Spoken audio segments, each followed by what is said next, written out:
I'm Catherine Myers, Associate Publisher at New Harbinger Publications. It's my honor to introduce Michael A. Singher, best-selling author of The Untethered Soul, and now The Untethered Soul, a 52-card deck.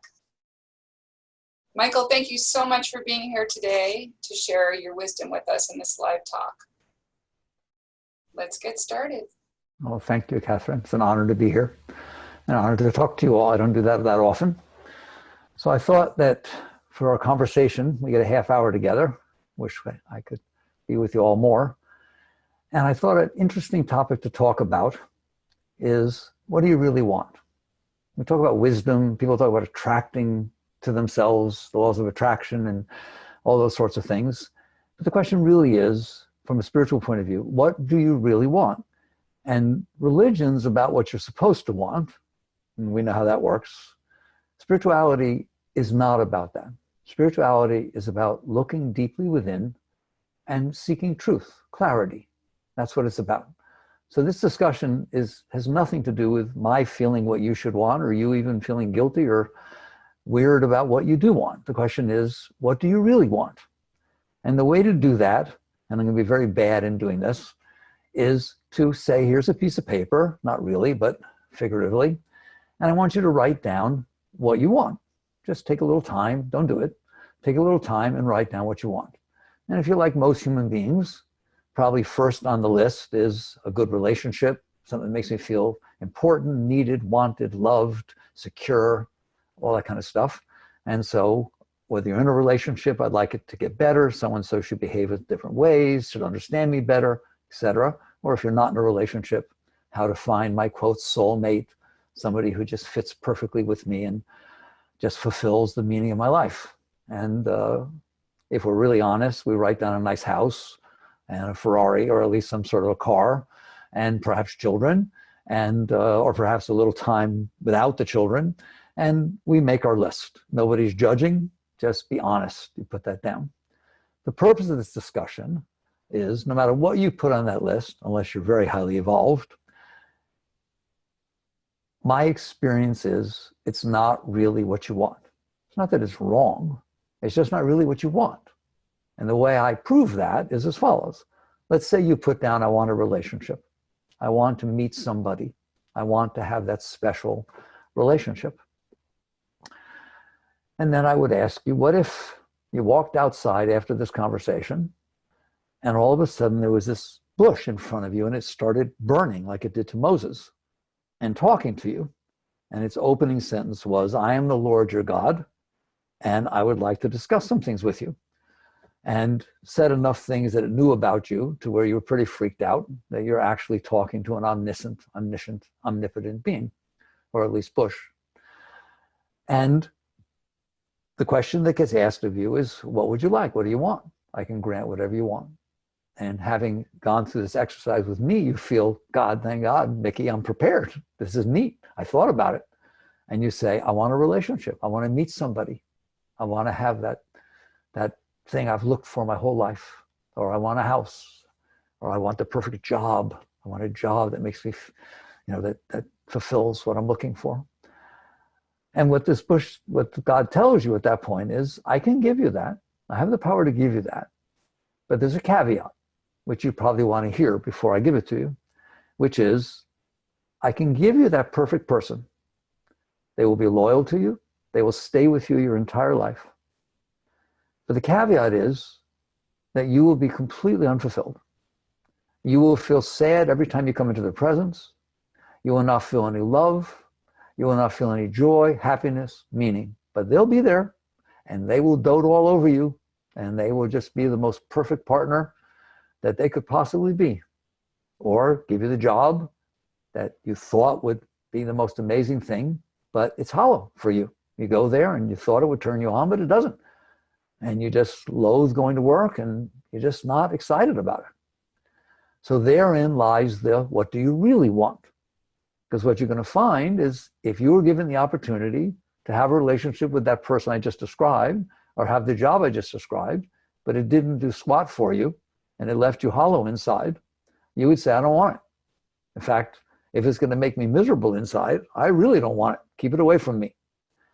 And so to move quickly, because we only have a little time here, then I say to you, you lied to me when you said it was what you really wanted. Because it isn't true you wanted a relationship. It isn't true you wanted children. It isn't true you wanted money. It isn't true you wanted to travel around the world. It isn't true that you wanted, et cetera, et cetera. What's true is you wanted to feel good inside. You wanted to feel love. You wanted to feel joy. You wanted to feel inspiration, excitement, meaning. Those are inner things. They're not outer things. You listed the things you listed because you thought they would give you what you really want. And so wisdom, yoga, spirituality is about going deeper. Buddhists talk about working at the root. So the truth of the matter is, the only thing you needed to write on a piece of paper when I asked you, what do you really want, is a sense of total well-being. I want to feel love. I want to feel joy. I want to feel inspiration. I want to feel meaning and depth. And you made the mistake of doing it what I call indirectly, by saying, I want something outside that I think will make me feel that inside.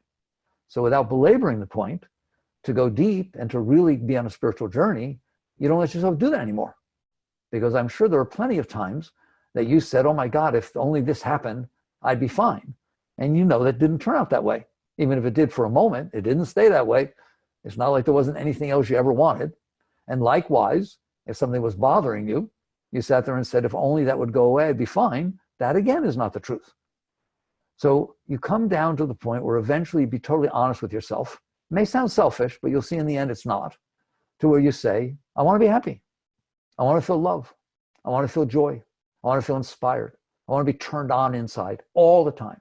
So now if that burning bush was sitting out there and you were wise enough that when God said to you, what do you want? And you said that, whoa, you're a winner, right? How can you lose if from the moment you wake up in the morning, you're turned on, you're inspired, you're excited, you can't wait to see what's going to happen for the rest of the day, and you embrace it totally, and then at night, you've given everything you have, you put your head down, you fall asleep, you wake up again, I'm back, ready to go.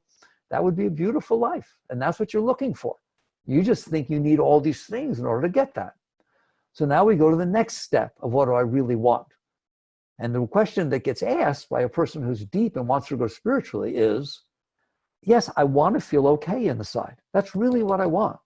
The outside is not what I'm about. It just seems to, in my past, I've had the experience that the outside changes how I feel inside. And that's what a wise person starts to realize. That if certain people walk up to me and they say certain things at just the right time in just the right way, it turns me on. If the same person walks up to me at the wrong time and says the wrong thing in the wrong way, it turns me off. So I now have taken on the task of manipulating, controlling everybody who walks up to me so that they say it right, what I want at that time, and they don't say what I don't want. And it just comes down to, I have this list of what I want and what I don't want. And most human beings, and most means 99.9%, have devoted their entire life to getting what they think they want and avoiding what they think they don't want. And the emphasis on the word think. Versus it becomes much simpler when you realize what I want is to be okay. I want to feel love. I want to feel joy. I want to feel happiness and inspiration. So now as you look at that, the next question becomes, why don't you? Because your experience is, I can only feel those things if the outside comes in through my senses in a certain way.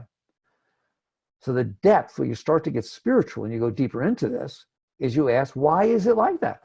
Why is it that if I get what I want, it turns me on? And if I don't get what I want, it turns me off? And if I get what I don't want, it definitely turns me off. And if I don't get what I don't want, I feel relieved. We take that for granted. A yogi takes nothing for granted. A spiritual person questions everything. Why is it that the only thing that really turns me on is when the outside world is exactly the way that my inner state decided it wanted it to be? And we could go very deep into this and talk about it a lot, but I want to do it very quickly. You could create any situation. The story I always tell that I use is, you just read in the newspaper that there was a 1942 penny that was minted in Denver that's worth $6 million. And the rumor is that it's floating around your neighborhood. Well, all of a sudden, when you go into the store and get change, you're looking at your pennies.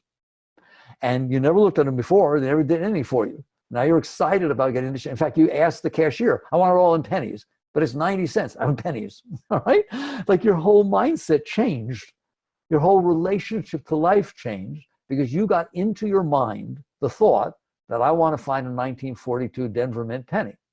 And if all of a sudden you are given a penny and you look at it and it says 1942, all this rush of energy and spirit rushes up inside of you, excitement, enthusiasm.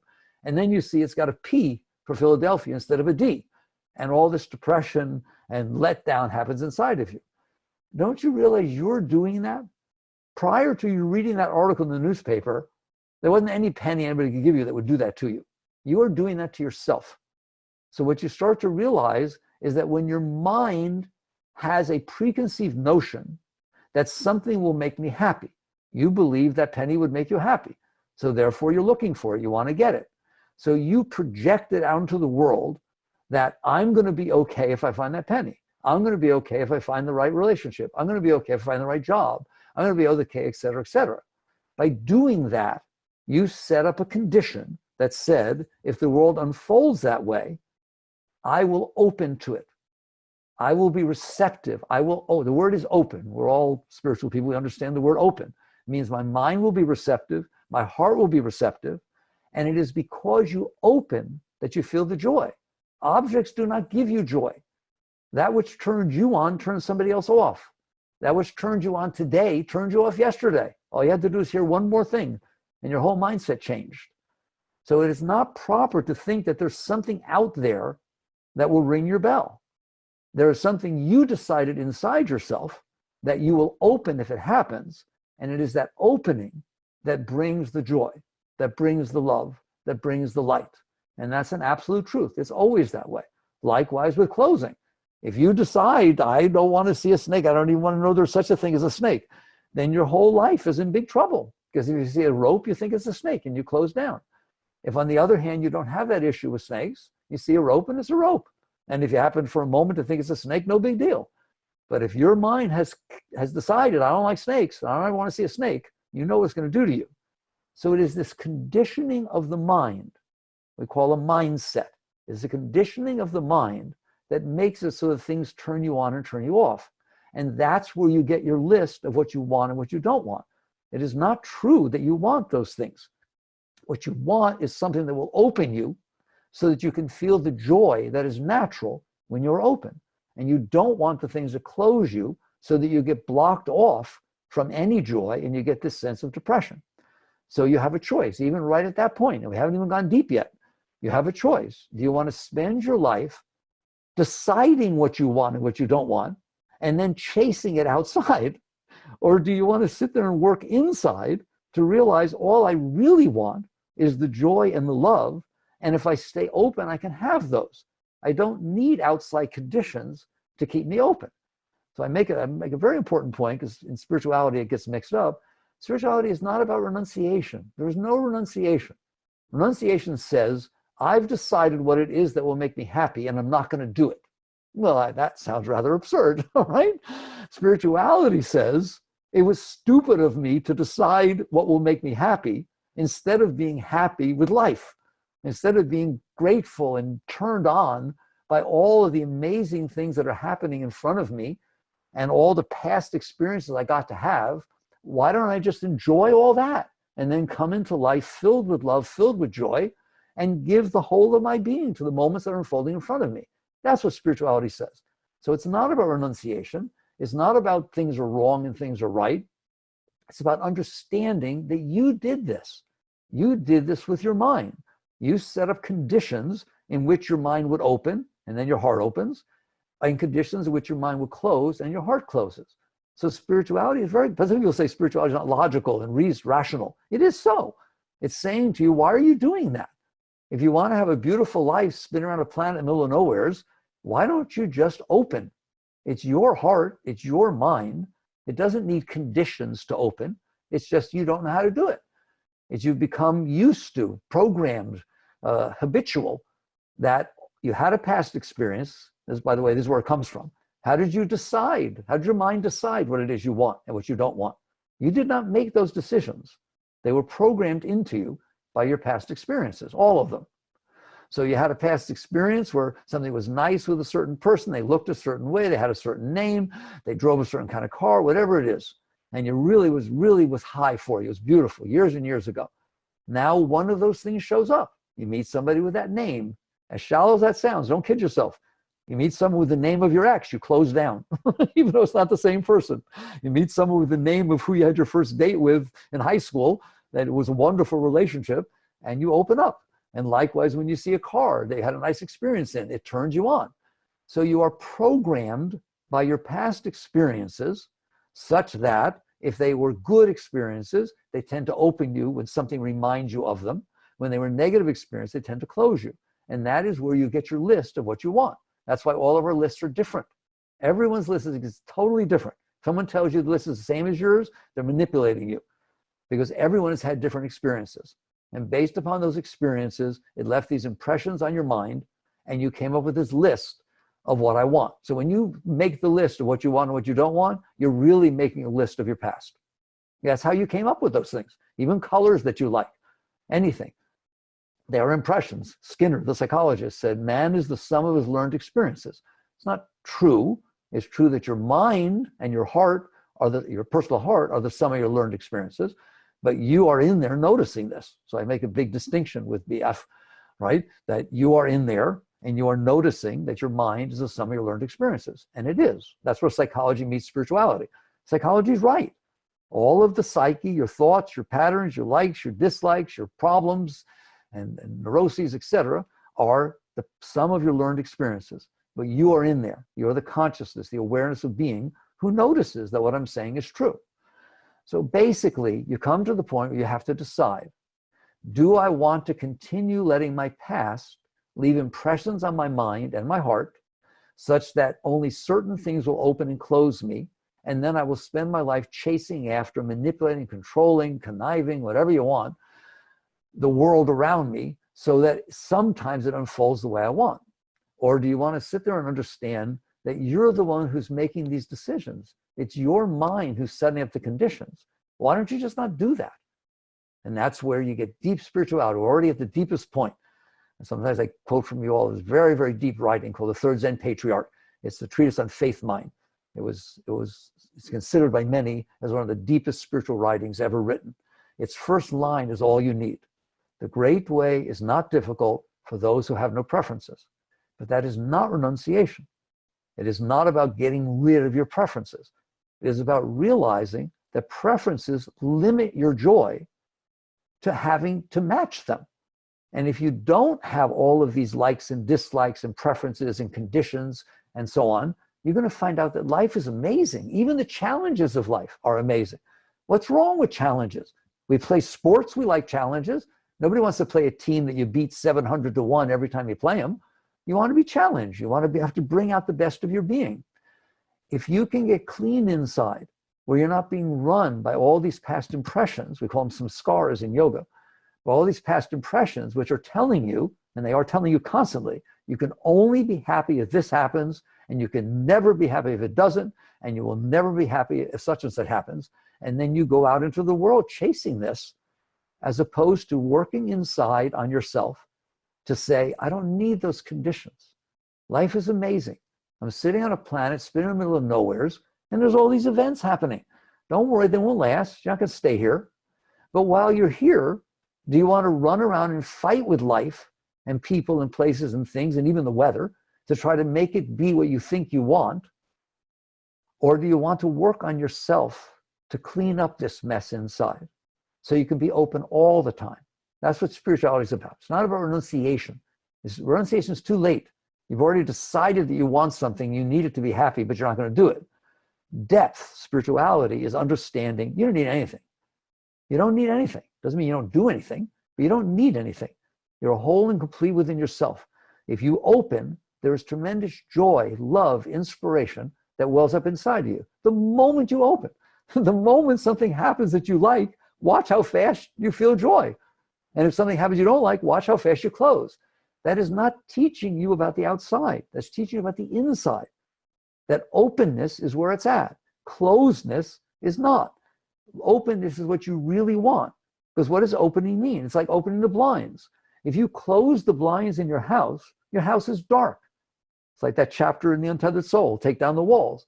If you close the blinds in your house is dark. Now you have to run around with artificial light, trying to figure out how to get some light. If you open the blinds, you don't have to do anything, because the light is coming in. But you won't open the blinds until you're sure nobody's out there and only the right people are in your house and everything's exactly what you want. You're afraid to open the blinds. You don't feel comfortable.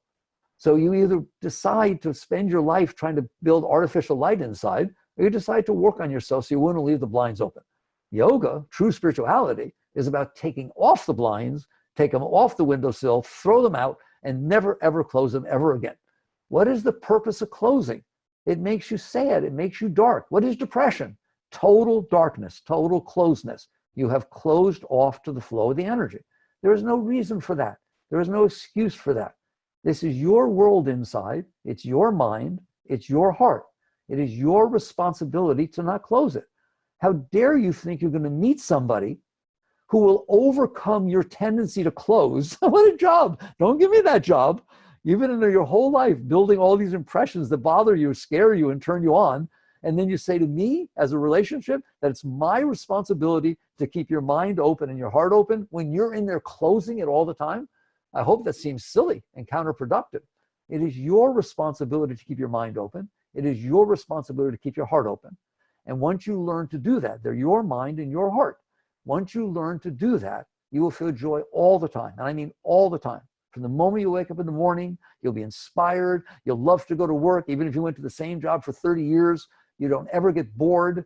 Why? Because there's energy flowing up inside of you. You will get the most out of your relationships. You will be able to give the most to all moments that are unfolding in front of you. Why? Because now you're a giver instead of a taker.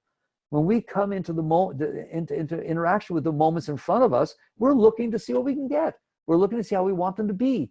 We're speaking to change things. We're dressing certain ways. We're doing all kinds of things to manipulate the moment so that they will be the way we want. And then when they come inside, they'll turn us on. A being who has learned to be open all the time never does that. They don't need to do that because they're already feeling what they want to feel. They're feeling joy. They're feeling love. They're feeling inspiration. So now when the moment unfolds in front of them, they can give to it. They can take this joy and love that they have, and they can then shine it upon the moment, people, places, and things that are unfolding. So this is spirituality. It is not about, that's why at the moment I'm going to say there are teachers, and I love all teachings. It's all fine. People work at whatever level work at. But this whole thing about abundance and attracting to yourself what it is that you want and how to use mantras and spirituality to make sure you have what you want. True spirituality is about not wanting. True spirituality is about being filled with joy from inside and then sharing that outside. It's not about attracting to yourself what you want. Is there a law of attraction? People ask me, is there a law of attraction? Yes. And you better be scared of it. Because if it's true that you attract what your mind is thinking, you better take a look at what your mind is thinking. It's not only when you're sitting there trying to attract something to yourself with affirmation. What about your mind all day when it's complaining and it's yelling at people and it doesn't like stuff? What if you're attracting that way? So you eventually catch on that it is not about getting what you want. It is about learning to find out that what you really want is to stay open and not have conditions on that openness. And then it comes down to, how do you do that? Are people capable of doing that? Or is that just reserved for, some special beings, Buddha and Christ, that have walked the face of the earth? Everybody is capable of that. How do I know that? If I tell you to pick up 5,000 pounds, you may not be able to do that. In fact, you won't. You won't be able to do that. So I've told you to do something that you have never done, and you're not doing it, so you may not be able to do it. But if you're actually already doing something, you're already doing it, and I tell you not to do it, you're always capable of that because you're the one who's doing it. So inside, you are the one who's closing your heart. You close it. You are the one who's closing your mind. You do that. They're your thoughts. It's your feelings. They're nobody else's. So you are in there doing these things. So if I tell you the way to stay open is to not close, I don't teach how to stay open. That's more like finding out how to get what you want. I'm interested in you learning to not close. What a difference. If I say to you, I want you to open your heart right now, you wouldn't even know how to start. But if I say to you, somebody says something you don't like, don't close, you know where to start, right? Because it's happening inside of you and you see the tendency to do it. All I'm asking you to do is don't do that. And I'm telling you that will take you the whole way. Don't worry about opening. Worry about not closing. There are going to be events that unfold in your life that naturally open you. A beautiful sunset, a bird singing. Sometimes you get what your mind wants, all right? You open. Great. Nothing wrong with that. Don't close. How come it only lasts a minute? How can you see a beautiful sunset? You feel like, oh my God, I looked into the face of God. Then you go right back into your mind with all your problems. Why? Why don't you learn to not close? Once you get some openness, start to work with yourself to not close. And this is how to get what you really want. The deep spiritual teachings are really teaching you how to get what you want. Because what you want is to feel love and joy and happiness all the time. And so if you can get that from within, you then can share it. And again, this is not selfish. What did Christ say? One of his favorite teachings, right? Man does not live by bread alone, but by every word that leaveth the mouth of the Father. Only a yogi, a spiritual being, knows what that means. It means you don't live off of what's coming in from outside. Bread is much bigger than just eating. It's all of these circumstances that we need that feed us, all right? You do it by tuning into the energy within. Every word that leaveth the mouth of the Father. That's where the spiritual energy is coming from. It's coming from spirit. So as you're in there working with yourself, you will find out that if you don't close, you have access to that energy all the time. And I mean all the time. No matter what happens to you, no matter what befalls you, if people are dishonest with you, if you don't get what you want, if somebody else gets the job you want, if you don't get the raise you want, these are not terrible things. These are things that make you close. And when you close, you give up the meaning of your life. You give up your joy. You give up your beauty.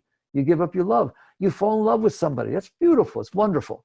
They do something. They slurp their soup. They leave the cap off the toothpaste. They, whatever it is. They pull the blankets off in bed, right? They just do some silly little thing. And I'm telling you, you're going to close. Why would you trade love, which is so precious, for a stupid little thing like your mind not liking some little trait that somebody has? I'm encouraging you to look at it that way and say, I'm ruining my relationship and giving up love by deciding to not like what this person did or deciding to not accept this or accept that. That's why now you're at the core of spirituality. Acceptance, surrender. What does it mean? It means I'm not going to let the outside world close me. I have the right to have it beautiful inside. Nobody has the right to take that away from me. This is my world. I live in here. And that becomes your spiritual work. And so I've taught many times. I teach you my books you can read, the course I do with Sounds Free you can take. It goes into how do you learn not to close? Because that's what matters. Something happens, you will see your heart start to close. You will see your mind start to complain. I always tell people, start with the easy stuff. Somebody's driving 15 miles an hour below the speed limit in front of you. You're in a rush. Watch what you do to yourself. You're not talking to that driver. They don't hear you. You're not doing anything of any meaning, but you're in there bothering yourself. You're in there closing yourself. I can't believe he's doing that. Look, the sign's right there. Why can't he read this? What's wrong with people? What are you doing? You're making yourself miserable. Stop it. That's where spirituality is. Don't worry about finding what you want. That's too limiting. Learn how to stay open in the face of whatever's happening. If it rains when you don't want it to, if it's too hot, don't let your mind close you. Why would you close about the weather? You don't want any weather? Weather's a nice thing. It's good that it rains. The plants really need it, all right? And you need the plants. Learn to accept, to honor, respect, and appreciate the experiences that are unfolding in front of you. They won't match your past experiences of what you wanted and didn't want. They're not supposed to, and they won't. The question is, are you capable of letting go of this mess you've made inside so that whatever experience unfolding in front of you keeps you open or causes you to open? If somebody's standing in front of you yelling at you and you don't even know who they are, it can be fun. You don't have to freak out. Like, this is neat. I'm standing on planet Earth and somebody's yelling at me. I dare you to try and be like that. I dare you to work with yourself little by little to where nothing can close you. I like you. I care for you. I love you, right? That's the teaching. Don't close. Don't expect somebody else to protect you so you don't close. Don't expect somebody else to open you after you've closed. This is your inner environment. You are responsible for it. Learn, practice like you practice the piano, you practice math, you practice tennis. Practice not closing. Start with the simple stuff. If you will do that, you will find there is this beautiful river of joy that flows inside of you all the time. Nothing can take it away from you except you. It is only by closing yourself to it, closing your mind and closing your heart, that you won't feel it. And eventually you'll realize it is the nectar of life. That inner flow of spirit, that inner flow of Shakti, that inner flow of energy is the beauty of life. And if you have that, you can share it with others. You become a blessing on this earth. But if you are willing to keep your personality closing and allow yourself to ruin your life by closing, it's not going to happen. So that's the half hour. I've communicated what I wanted. Work on yourself. Don't expect somebody else to do it. You have the right every day to stay open, every day to work, every moment. It's not meditation. It's every moment and second of your life. You work on not closing. And I guarantee you, if you do that, something very beautiful will well up inside of you. And it will eventually get so strong that it will pull you into it. And those are the great high states, the great high spiritual states. Very good. Thank you for listening. I always tell people, thank you for being interested in these things, because this is how you fix the world. This is how you fix everything, is you work with yourself. Thank you. Catherine? Thank you so much, Michael. Your words were so enlightening, and we're so grateful to you for joining us today. And thank you all for joining us and for pre-ordering The Untethered Soul, a 52-card deck. Keep an eye out. They should be arriving any day in the mail, and we're so excited to share them with you. Take good care.